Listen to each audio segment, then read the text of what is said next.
What's up, guys? It's Diggo from SGN, and I'm here to talk about the craziest week in mixed martial arts history. Over the past few days, I've been trying to think to myself, has there ever been a scenario in any sport throughout history that has had so many just shocking turns of events in the span of 1 week?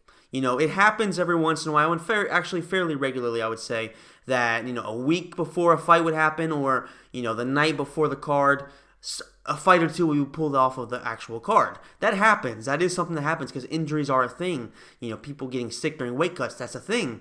But for so many different events to happen in a span of a week, I honestly think that if somebody tried to write this and presented it to MMA fans, before this actually happened, if somebody wrote all this stuff down and said, look, this is what's going to happen, if somebody predicted that future, everybody would be like, you are absolutely insane. It's not even physically possible for so many things to go badly. And yet they did. Starting off with Tony Ferguson going to a UFC, an event that UFC forced him to do promotion for the fight, and he trips over some big black cables. And that's not BBC, I get it, yeah. He trips over some BBCs anyway.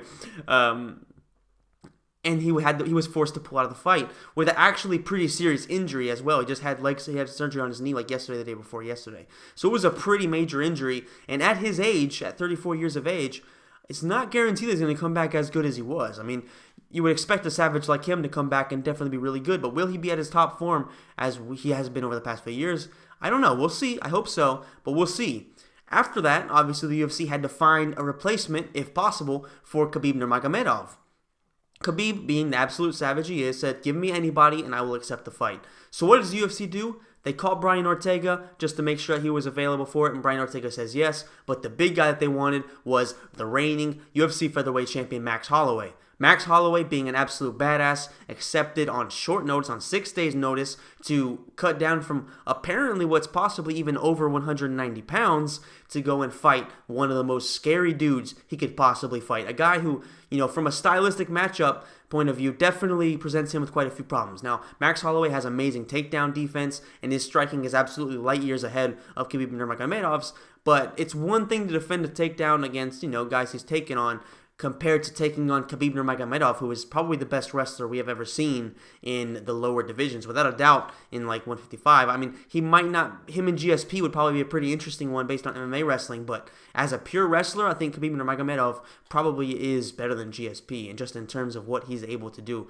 to guys his own size. GSP, he's a really big guy, so I think that GSP would probably beat Khabib, also because GSP's his stand-up game is so much better. But when it comes to pure wrestling, Khabib Nurmagomedov is the scariest guy you could possibly fight. So for Max Holloway to say, I'll take that shit, I'll take that opportunity in 6 days' notice, having just had a pretty serious leg injury, I mean, that's just absolute monsters. That hats off to Max Holloway. So all was good from there. It seemed like the event was actually more or less on par, if not actually more interesting because of that fight being announced. A lot of people were really, really excited, myself included. Now, my favorite fight of all time in 155 would be Tony Ferguson versus Khabib. But if you tell me that Tony gets hurt and Max Holloway's replacing him, I'm down. I'm down regardless. So I was excited about it. I was definitely very, very excited, just like everybody else. Unfortunately, the day before, which was Friday, what happens? The New York Athletic Commission decides that, in their opinion, Max Holloway is not capable of getting down to the weight class, to 155, in a healthy fashion. Now, Max Holloway has come out and said that he was going to be able to do it, but he wasn't going to go out on a limb and say that he was going to be able to do it in a healthy fashion. So, I don't know, and nobody really knows exactly how bad he was. Apparently, people around him have been saying that he was pretty damn healthy, like he was going to definitely be able to make it, and he was doing fine. He was within touching distance of 155. But at the end of the day, if he was doing pretty badly health-wise, then it's probably better that they canceled it. Unfortunately, that meant that they had to find somebody else for Khabib Nurmagomedov to fight. And the biggest problem is that there were a few guys at 155 that were also fighting on the card. Iaquinta, Paul Felder, Anthony Pettis, Michael Chiesa. Michael Chiesa was unfortunately hurt in a huge bus accident that obviously you probably heard of Conor McGregor attacking the buses after media day. And, Michael Chiesa got all cut up. Ray Borg was forced to pull out of the fight as well for having some glass dust, I guess you'd call it, go into his eyes, and it really give him a lot of problems. So, obviously, that big skirmish right there, which not only ruined things for Conor McGregor in terms of going to jail and getting sued by quite a few people and losing a shit ton of money, which actually might come into favor actually be a positive thing for MMA fans, which is something I'll talk about later.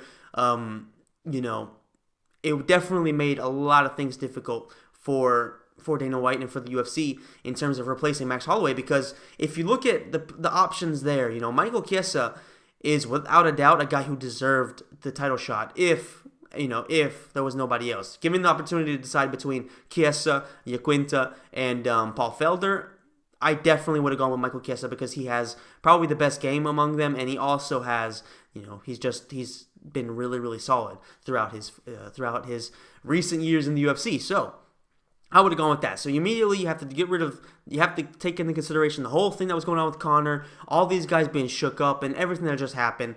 And then obviously Michael Chiesa not being available. So their options were Pettis, Iaquinta, and Paul Felder. Pettis obviously is a guy who a few years ago, like 3 or 4 years ago, was a guy who was really looking like he could be unbeatable in that weight class. Unfortunately for Pettis, people started to realize that as long as they go the Clay Guida route and just smother him against the cage and make sure that he doesn't have enough space to use his kicking and use his okay boxing, then they have a pretty solid chance of winning. So Anthony Pettis, from the fact that he's a former champion and the fact that he was in the Wheaties box and he has kind of a big name, even though he has gone on some bad times lately, he was still a solid option in terms of, what they could do from a promotional point of view. Unfortunately, Anthony Pettis isn't dumb, and he knows that Khabib Nurmagomedov is the absolute worst matchup possible for him. A guy who is going to do the exact thing that he doesn't want people to do, or the exact thing that people have done to him recently, only in a much more devastating and much more perfect fashion, pretty much. He really had no chance. The only thing was, on the feet, he was obviously going to be more technical, and he has those devastating kicks, so he could hurt him. He could hurt Khabib. But as soon as Khabib grabbed him, he was done. He was completely fucked. And we've seen him get smashed by guys like Dos Anjos, so I don't really think he wanted to go through that type of thing without getting a huge guarantee of a big paycheck, because I doubt he was very confident about winning that fight.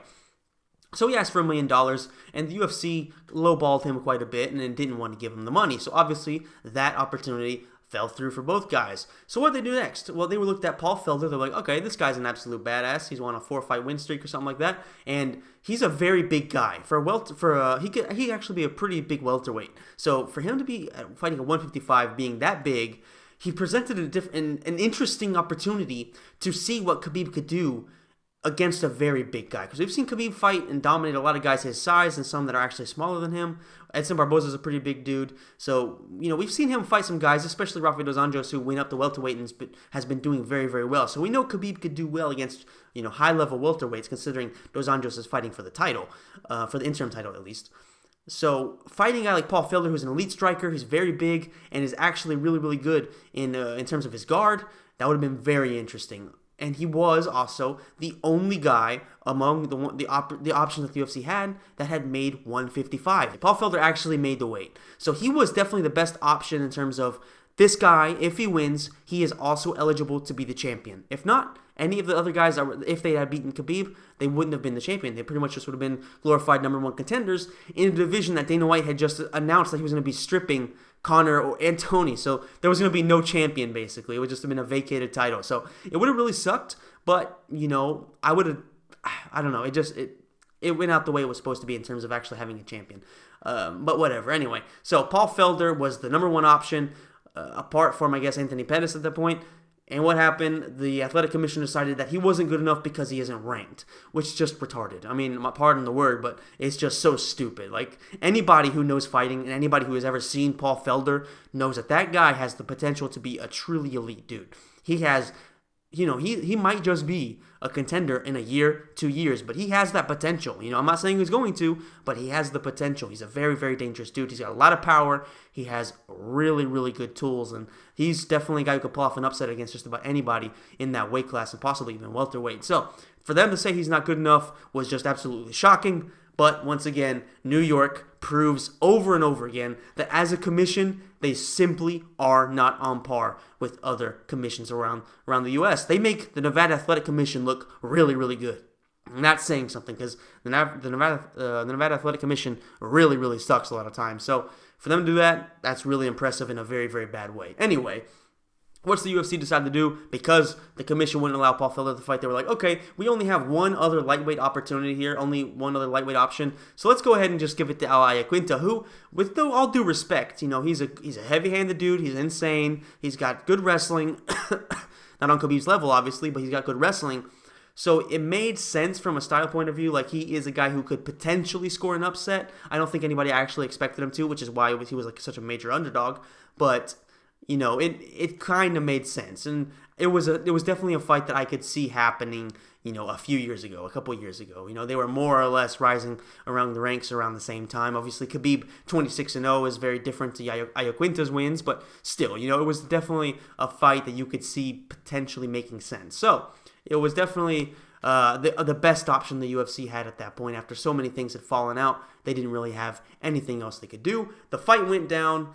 Obviously, like I said, nobody expected Iaquinta to really do anything against Khabib, and it went just like that. 50-43 on one scorecard. I think for the other two had it 50-44. But the biggest thing there is a lot of people were saying that Khabib's striking was really bad and things like that. And yes, he wasn't the most technical guy, but nobody really expects that from Khabib, because every time he fights, he just goes out there and he takes people down, he smothers them, and he just beats the shit out of them. So to go out there and expect him to be this amazing striker was pretty dumb, in my opinion. Joe Rogan, he came out on Instagram and actually, apologized for the way he was saying it. It seemed like he was kind of biased against him. I didn't think that was the case, but definitely I think he took it a bit overboard in terms of what he was saying, mostly because, listen, let's just be realistic here. Iaquinta wasn't staying on the feet because Iaquinta was just a better wrestler. Khabib was not trying to take him down after a while, and when he was trying to take him down, it was kind of half-assed takedown attempts. He wasn't really trying to just chain them together like he usually does, 4 or 5 takedowns in a row. He was just shooting in for one. If Iaquinta stuffed it, no big deal. He would just go on to the next one, or he would just actually try to grab his face off. So if Khabib and Javier Mendez, who is Khabib's head coach, actually said this, do you think we're that dumb to go against Conor McGregor and try to stand up with a guy who is, with all due respect to Iaquinta, light years better than Iaquinta in terms of his striking? He's not just going to stand there, take a bunch of jabs, throw his own 1 or 2 hit combos or attempts to land those. He's not that dumb. Conor McGregor knows he has to keep Khabib off of him. He's going to land a lot of combinations. You think, he even said, you think we're dumb enough to do that against Tony Ferguson, who is a very dangerous striker who can destroy you with elbows, he can destroy you with punches, he has good kicks, all that stuff. You think we're dumb enough to do that? No. So this was something that Khabib, mid-fight, decided, look, I'm just going to stand with this guy because I have no fear, because I'm actually landing better than him in these exchanges. And Iaquinta, like I said, man, all due respect, the guy's an absolute savage, he's a psychopath, and he's a really good fighter. But even on the feet, he simply proved that he wasn't on the same level as Khabib. So, Khabib, he didn't look amazing. His defense was pretty bad in terms of the way he was exposing his chin and things like that, because striking isn't all about just landing on a dude or, not getting hit against a guy like Iaquinta. When you come against a guy like Conor McGregor, who's a counter specialist, same thing against Tony Ferguson, if you try those kind of jabs that you did against Iaquinta on them, you're going to get caught with a big shot, and they're going to hurt you, because those guys, they do not fear you. They do not fear you. Those are absolute savages, and they will go at you with everything they can. I'm not saying that Iaquinta was afraid of Khabib. I'm just saying it's a very different thing striking with Tony Ferguson and Conor McGregor and striking with Iaquinta. So I get what Joe Rogan was saying, and I get all the criticism, myself included. I think Khabib, obviously, he has a lot of things to work on before he goes and fights Conor McGregor and Tony Ferguson in terms of the striking, because now they know that there's a major hole there, which pretty much we already knew because we saw him striking against Edson Barboza and other guys like that. We knew his striking wasn't elite. It's not special, but it's definitely solid. He's good. He's aware. Listen, I'm not going to go out there and throw cowboy combinations. I'm going to pepper his face off with jabs, and I'm going to land, every once in a while a right straight. He also did a spin kick or something like that. I don't remember exactly what it was. He did a spin kick. So the guy is improving, and he's actually, during fights, trying to learn even more actually in a live environment, not just sparring, but in a live environment like that. So the guy has major balls, and the guy is definitely improving. So things can only get tougher and tougher for anybody who he fights. So it was just an insane week for Khabib Nurmagomedov, the UFC, Conor McGregor, Tony Ferguson, Max Holloway, Michael Chiesa, Iaquinta, Paul Felder. So many things happened, and you just can't imagine so many things going wrong in a single week on such a big scale, on such a major event in New York City. It just could not have gone worse for the UFC. It couldn't have been any crazier. It was insane. I'm glad it's over, to be honest with you. I hope this never happens again. I really, really, really want to see Tony Ferguson versus Khabib. Dana White doesn't want to do that fight, but I don't know, man. I just don't see how that fight can possibly not be made, because those are the two very best lightweights in the world. Two of the very, very best fighters in the world, without a doubt, and in history in that weight class. And if you're the one of the best fighters in history in lightweight, you are automatically one of the best. One of the best mixed martial artists of all time. I mean, that's the best division in my opinion. That and welterweight are the two very best divisions.